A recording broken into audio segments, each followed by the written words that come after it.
अस्सलाम वालेकुम यार, सबसे पहले तो माज़रत कि जिस इशू पे मैं आज वीडियो बनाने जा रहा हूँ उस पर मुझे बहुत पहले वीडियो बना देनी चाहिए थी।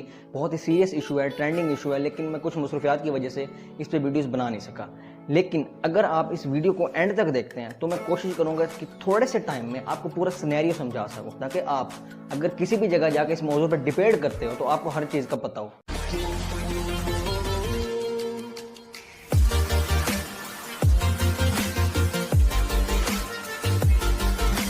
यार अब छोटे से एग्जांपल लो, सपोज मैं घर में रहता हूँ, मेरे वहाँ भाई भी हैं, बाकी मेरे रिलेटिव्स भी हैं, लेकिन एक नाजायज़ काबिज़ है जो कि हमारे घर के बाहर रहता है, लेकिन उसने हमें हमारे ही घर में कैद किया हुआ है।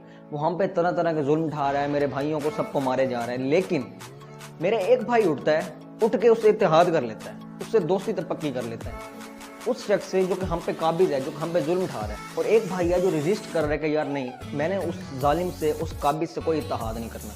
अब आपको मैं इस एग्जांपल को एक्सप्लेन करके देता हूँ। जो बाहर से जुल्म कर रहे हैं मुसलमानों पे वो है इजराइल। जो रजिस्ट कर रहा है कि यार नहीं, जो मेरे भाइयों पे जुल्म कर रहा है मैं उसे कभी कबूल नहीं कर सकता, उससे कभी दोस्ती नहीं कर सकता, वो है पाकिस्तान। और जो मेरे भाई भाग के उनसे इत्तेहाद कर गया है वो है यूएई। अब हुआ क्या है, 13 अगस्त को यूएई ने इसराइल को तस्लीम कर लिया।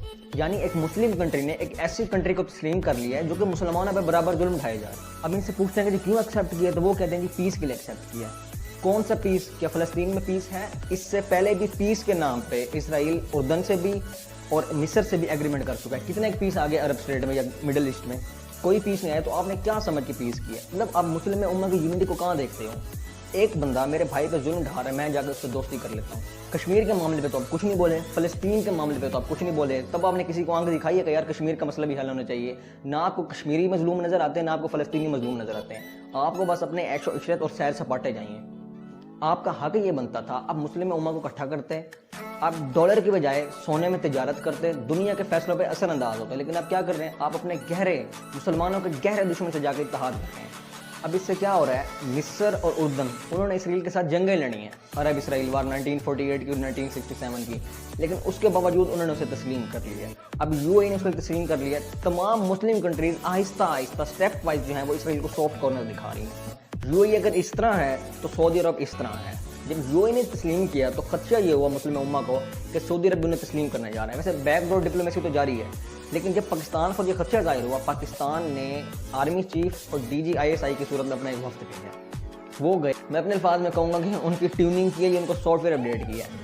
तो उनके बाद उसकी स्टेटमेंट आई कि अगर आप फ़लस्तीन पे पीस नहीं ला सकते तो हम आपको कबूल नहीं कर सकते। अब आ जाते हैं जी पाकिस्तान पे। क्या पाकिस्तान इसराइल को तस्लीम? पाकिस्तान का वज़ीर आज़म ये कह रहा है जो कंट्री चाहे जाकर इसराइल को तस्लीम कर ले, पाकिस्तान इसराइल को तस्लीम नहीं करेगा। इस तरह का स्टैंड कोई कंट्री और भी नहीं ले सकती। हमारा वो वाहिद पासपोर्ट है जिस पे लिखा हुआ है कि ये पासपोर्ट तमाम दुनिया के लिए अलाउड है सिवाय इसराइल के। किसी और में इतनी हिम्मत है, किसी और में इतने गट्स हैं। अब इसके पीछे के रीज़न जानते हैं कि पाकिस्तान इसराइल को तस्लीम क्यों नहीं करता। एक फ़लस्तीन वाला मामला तो अपनी जगह है, वो तो स्टैंड है, लेकिन इसकी बैकग्राउंड में जाते हैं कि वजह क्या है। पार्टीशन के कुछ दिन बाद ही कायद आज़म ने अनाउंस किया था कि हम इसराइल को तब तक तस्लीम नहीं करेंगे जब तक वो फ़लस्तीन की पीसफुल सेटलमेंट नहीं कर ले। उसके बाद 1948 में इसराइल के जो पहले प्राइम मिनिस्टर थे डेविड बेन गुरियोन, उन्होंने एक टेलीग्राम भेजा था कायद आज़म को ताल्लुकात के मुतालिक, आप डिप्लोमेसी बेहतर करते हैं, लेकिन कायद आज़म ने उस पर कोई रिस्पॉन्स भी ना दिया। अब जैसे ही इसराइल नाम का एक नाजायज़ मुल्क बना है, उसके कुछ दिन बाद ही अरब इसराइल वार शुरू हो गई 1948 में। अब जैसे ही वो वार शुरू हुई, पाकिस्तान ने जो भी अरब कंट्रीज थी तमाम की हेल्प करने की कोशिश की है। पाकिस्तान ने तकरीबन 2,50,000 राइफल्स खरीदी हैं चेकोस्लोवाकिया से और वो जाकर दी हैं अरब कंट्रीज़ को। उसके बाद पाकिस्तान ने इटली से 3 एयरक्राफ्ट खरीदे हैं और वो जाके दिए हैं आपने मिस्र को। अब इंटरेस्टिंग चीज़ है कि 1967 में अरब और इसराइल की वार हो गई। अब अरब जो है वो बड़ी बुरी तरह से इसराइल से मार खा रहे थे। तब पाकिस्तान ने डिसीजन लिया कि हम सपोर्ट करते हैं अरब कंट्रीज़ को। पाकिस्तान ने अपने पायलट्स भेजे और ये रिकॉर्ड है, ऑन रिकॉर्ड है। इसराइली भी अपनी खबरात में डिफरेंट जगह पर ये लिख चुके हैं। पाकिस्तानी एक पायलट था सैफुल आज़म, उसने इसराइल के 4 जंगी तैयारे मार गए थे एक पायलट ने। उसके बाद ये हुआ कि पाकिस्तान और PLO जो कि फ़लस्तीन लिबरेशन ऑर्गेनाइजेशन है, उसने एक एग्रीमेंट साइन किया कि जो PLO के ऑफिसर होंगे ना वो पाकिस्तान आर्मी ट्रेन करेगी पाकिस्तान में जाके मिलिट्री इंस्टीट्यूशन में। सारा आपने बैकग्राउंड देख लिया कि इसराइल को ये पता था कि पाकिस्तान जो है वो अरब कंट्री की सपोर्ट कर रहा है, क्योंकि हम पे लाजमी है, मुस्लिम कंट्रीज़ होने के नाते हमारा ये फ़र्ज़ है कि हम अपने मुस्लिम भाइयों को सपोर्ट करें। तो हमने सपोर्ट की, इसराइल को ये बात नागवार गुजरी। अब इसराइल ने क्या किया, اسرائیل نے 1981 میں پلان بنایا تھا کہوٹا پلانٹ، جو جہاں پہ پاکستان کا ایٹم بم بن رہا تھا، اس پہ اٹیک کرنے کا، کیونکہ اس سے پہلے یہ 1981 میں عراق کا تباہ کر چکے تھے. تو یہ سمجھے تھے کہ یہ جو ہے پیس کی طرح ہے، جا کے ہم اس کو کھا لیں گے، جیسے ہم نے عراق کو تباہ کیا ایسے پاکستان کا بھی کر لیں گے.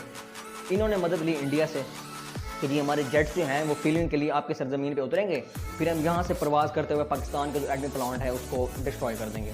ISI نے کیا کیا، اس کو روکنے کا نہیں کہا کہ ریکویسٹ کریں کہ جی آپ نہ آئیں، آپ ایسا نہ کریں، بلکہ انہوں نے ڈیسیجن لیا کہ ہم اس کو ریٹیلیٹ کریں گے، انہیں آنے دیں ہماری سرزمین میں. لیکن انڈیا کو پتہ چلا کہ اگر پاکستان کو تھوڑی سی بھی بھنک پڑ گئی کہ انڈیا اس میں شامل ہے، تو پاکستان تو ظاہری بات ہے ڈیفنس کے طور پہ یا ریٹیلیشن کے طور پہ ان کا جو اٹامک پلانٹ ہے اس کو ڈسٹروائے کرے گا. تو انڈیا اس چیز سے پیچھے ہٹے گا. اب پیچھے بات کیا اسرائیل. اب ریسنٹلی 2015 کا ایک واقعہ ہے کہ پاکستان کے جو پرائم منسٹر تھے نواز شریف، وہ نیو یارک سٹی کے ایک ہوٹل میں رہ رہے تھے. تو اسرائیل کا جو پرائم منسٹر تھا نیتن یاہو، اس کی بکنگ بھی اس ہوٹل میں ہونی تھی، لیکن اس نے اس بنا پر ریجیکٹ کر دیا کہ پاکستان کا پرائم منسٹر ادھر ہے. تو یہ آپ کو بیک گراؤنڈ سمجھانے کا مقصد یہ تھا کہ آپ کو چیزوں کا پتہ ہو کہ پاکستان اور اسرائیل کے تعلقات بگڑے کیوں ہیں، کس وجہ سے بگڑے ہیں. کیونکہ یہ ایک دوسرے کے سامنے نہیں آئے، لیکن چھپ کے ایک دوسرے پہ کافی وار کر چکے ہیں. لیکن پاکستان کا ایک کلیئر اسٹینس ہے، آپ فلسطین کو ان کی پیسفل سیٹلمنٹ کرو، ان کی زمین کی ہم اب تسلیم کرنے کا سوچیں گے. اب اس سے ہو کیا رہا ہے، اب پوری دنیا کے مسلمانوں کو ریئلائز ہو رہا ہے کہ اگر واقعی کو مسلمانوں کا ہمدرد ہے، مسلمانوں کے لیے اسٹینڈ لے سکتے ہو تو وہ پاکستان ہے. ترکی کھل کے اسٹینڈ لیتا ہے، لیکن پاکستان کا ایک یہ مسئلہ ہے کہ پاکستان کی گردن جو ہے بڑی بری طرح سے پھنسی ہوئی ہے. ہم کافی ملکوں کے مقروض ہیں، ان کے آگے اسٹینڈ نہیں لے سکتے، ان کی بات کو نو نہیں کر سکتے. لیکن ہم اتنے قابل ہو گئے ہیں، ہم نے سعودی عرب پہ اس بات کا پریشر ڈالا کہ یار آپ اسرائیل کو نو کریں کہ جب تک آپ فلسطین کی پیسفل سیٹلمنٹ نہیں کر لیتے ہم آپ کو قبول کرنے کا سوچ بھی نہیں سکتے.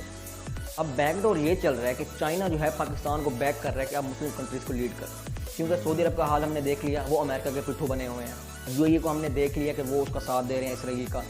ترکی پاکستان سٹینس لے رہے ہیں. پاکستان کھل کے سٹینس نہیں لیتا، اس کی وجہ میں نے آپ کو بتا دی کہ ہم ابھی قرضوں میں جکڑے ہوئے ہیں، ہر کسی کے مقروض ہیں، اور بندہ جس کا مقروض ہے اس کو آنکھیں نکال کے دیکھ نہیں سکتا.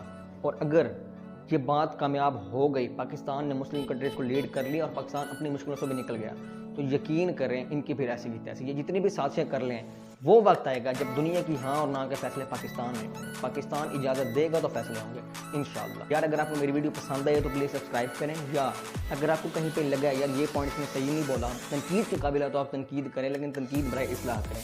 اللہ حافظ.